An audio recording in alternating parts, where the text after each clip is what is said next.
I'm super curious what version one looked like, or what you thought version one was, and now what you are planning version 20 to be for Yeah. the small scale development forum. What was the mindset then, and what's the mindset now?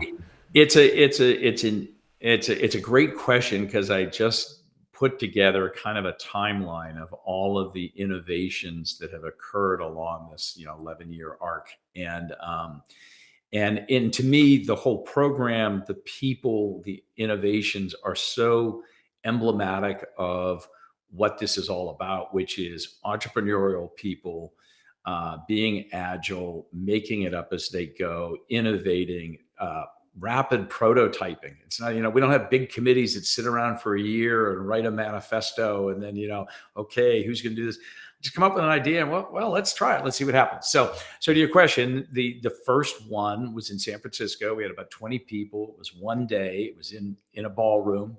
Fortunately, a better hotel ballroom than most conferences are in. Um, and we did a couple of panels, classic kind of things. And so we did it 2 or 3 times like that. Found what was interesting was we thought we would get people who were just starting the profession, and we got probably about half of the people who had been doing this for 10 or 15 years. And they were, as I like to say now, they were not waiting to scale. They were not doing small because they were waiting until they could be big. They were doing small because that's where their passion lay and that's what they Hmm. wanted to do with their career. And then about 3 or 4, maybe number 4, we said, well, maybe we'll add a morning and do some tours, opt-in kind of tours. We were, I think, forget where we were, but it might have been Seattle, I think. And so we did a couple of tours. We saw toured some projects. People, oh, that's pretty cool. And then fast forward a couple more years, and now we're up to an informal meetup for anybody that got into town the night before to kind of have a couple of drinks and reconnect. The full day programming and then some tours the next day. And then fast forward, actually post COVID, the group at this point had grown to, so now we were getting from the original 20, we were now getting about 60 people. And we had a group that had, many of them had come to 5 to 10 of these. So there was now this community of peers that really both were sharing, they were doing deals together, and they just loved the moral support. So I joke about the forum as it's part training and part moral support because we all know how Yeah. lonely it is to be an entrepreneur, and it's lonely Mm. to be an entrepreneur when you're kind of tilting at windmills. So there was this community where people, especially post COVID, where everybody wanted to get together. So at that point, we stepped away from ULI as the organizer, and I took it on personally. And at this point, I was like all in. So organized them, and I did everything from the name tags to the menus to everything else. And it was enormously successful. And we did it here in my backyard in Healdsburg. I wanted to do every time we did one, we tried to theme it around something that was unique to that locale. So Miami, it was small in the arts and culture. Portland, it was the public realm and the role of small. Detroit, it was co-working, urban manufacturing, and Mm. makerspace. So when we came to Healdsburg, I did small in a small town. And it's like, what is the value of incremental development for maintaining character and driving economic resilience locally?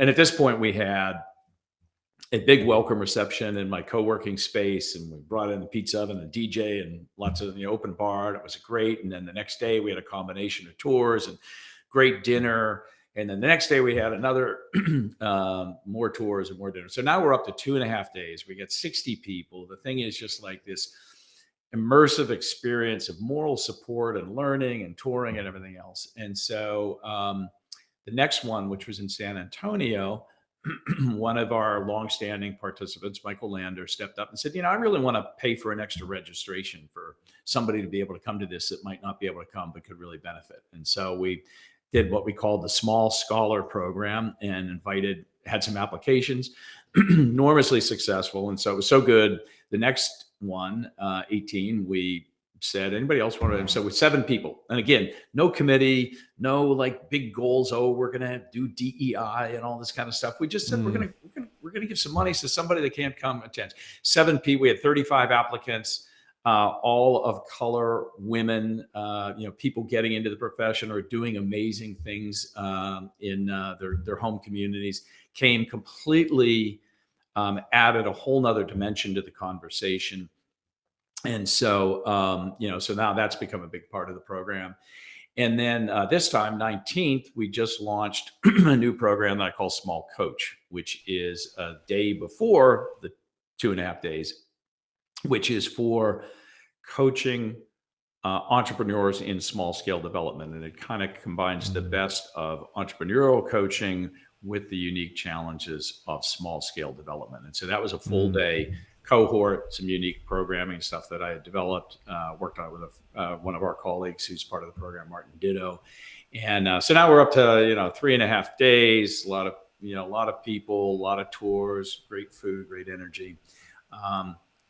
The other thing that we invented, I think it was on the 4th or 5th one, that has become probably the signature event is some of your listeners will probably correct me because I'm not sure I always say it right, but we call it our Pechakucha. I think some other people call it Pekaka.